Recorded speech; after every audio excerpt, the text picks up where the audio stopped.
Bonjour et bienvenue sur la chaîne Méridien. Alors aujourd'hui, nous n'allons pas parler de suivi-évaluation, nous n'allons pas parler d'indicateurs de l'éducation, nous allons parler couscous. Le couscous, bien sûr, marocain. Alors, les ingrédients. Donc moi, je le fais à l'agneau. Hein. Voici des colliers d'agneau. Ensuite, de l'huile d'olive. Alors, j'utilise de l'huile d'olive, vous voyez, bio, origine France.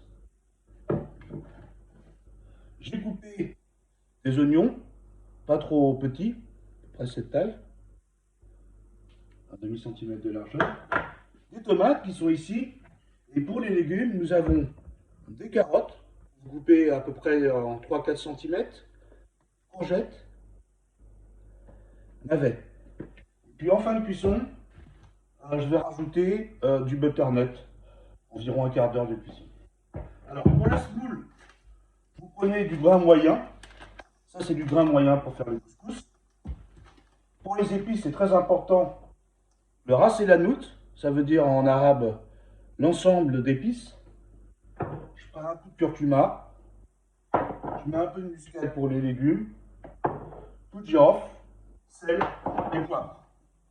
Alors on va commencer. Qu'est-ce qu'on fait? Alors il faut une couscoussière. Le principe du couscous, c'est qu'ici vous allez faire cuire la viande et les légumes. Et avec ça, la vapeur va remonter, boukha en arabe, et vous allez mettre le couscous ici. Et ça va faire cuire la semoule à la vapeur. Donc je lance mon huile d'olive, j'en ai mis un peu. Et après, qu'est-ce que je vais faire? Je vais faire revenir les oignons jusqu'à ce qu'ils soient jaunis dans l'huile d'olive.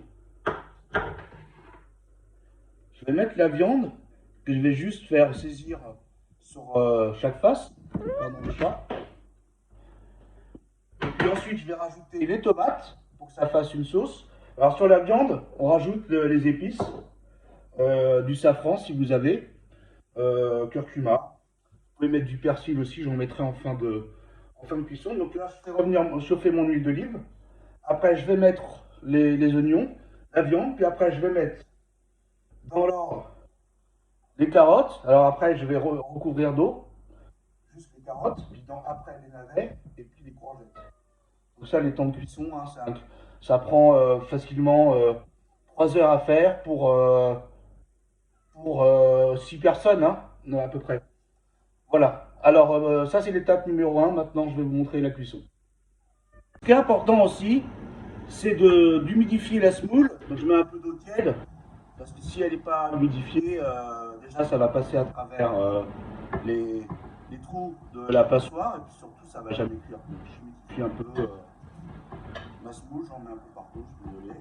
Là je l'ai un peu humidifiée, voilà, je la retourne. On verra que mélanger le couscous à la main, c'est l'essentiel de la recette, hein. On va voir ça tout à l'heure. Là, ma viande est saisie avec les oignons. Donc, je vais commencer à mettre les épices. Alors, je commence par le curcuma. Là, c'est la note.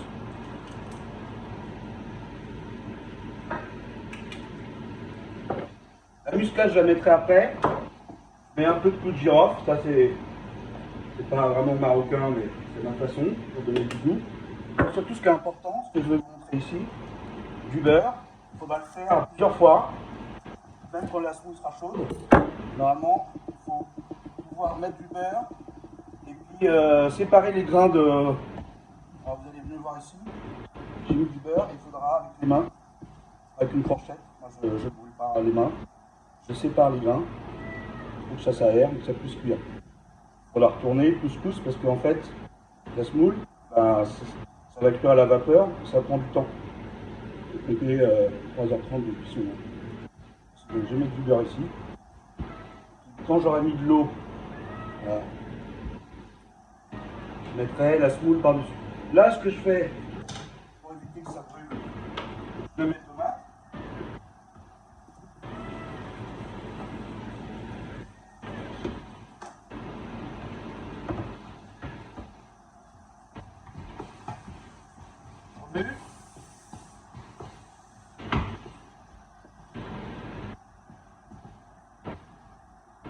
Je mets un peu de persil, j'en remettrai à la fin.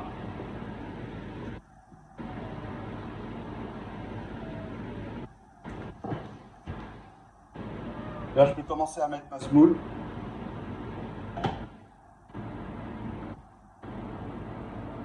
Alors, j'ai mis 1 kg de semoule, on peut en mettre plus, mais bon, pour l'instant, après la semoule, c'est facile à faire. Si vous en avez plus, vous le mettez avec de l'eau chaude et ça va gonfler.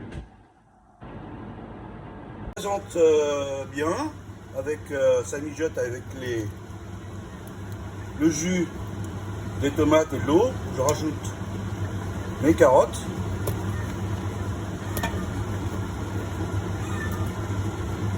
Voilà. J'ai pris environ 4 grosses carottes pour 6 personnes. Je rajoute de l'eau pour couvrir. De l'eau chaude bien sûr, hein. Sinon ça va stopper la cuisson. Et hop, je remets ma semoule avec mon beurre. Alors préférence utiliser du beurre rance, ça donne du goût, c'est un des secrets de fabrication. Donc là je vais laisser mijoter, puis après je mettrai mes navets et puis mes courgettes. Et sur la fin, mes butternuts coupés en gros morceaux. Ça cuit. Là, ouais. Je ne fais pas à la main, mais il faut mélanger. Il faut mélanger la semoule. Je le fais avec une cuillère. Hein, pour que la chaleur soit bien répartie et que ça cuise la semoule. C'est pas évident. On peut en foutre à côté. Normalement, ça se fait à la main, mais hein, je le fais avec une spatule.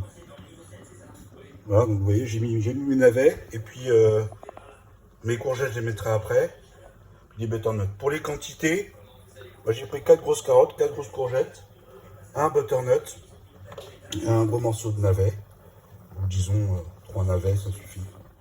Après, ça dépend de la quantité que vous voulez faire. Vous voyez, là, le secret du couscous, c'est cette vapeur qui ressort à travers la semoule et qui cuit la semoule. Donc je mélange. Ça se présente bien, j'ai goûté, j'ai rajouté des grains de poivre de Madagascar que j'avais sous la main, donc en fin de cuisson. Vous voyez que les courgettes sont cuites, après j'ai testé la cuisson des légumes avec une fourchette. Donc je rajoute le butternut, pas délicatement, je suis pas très délicat comme personne. Ça m'empêche pas de faire de la bonne cuisine quand je veux. Hop, j'ai acheté ma petite spatule. Et puis... Donc pour le dressage, on met la semoule, la viande et les légumes. Et puis voilà, le couscous est prêt. On met des pois chiches, on peut mettre des raisins secs. Et puis après, c'est un plat à partager. Le couscous, c'est la convivialité. Voici, au revoir, ciao, bye bye, beslama.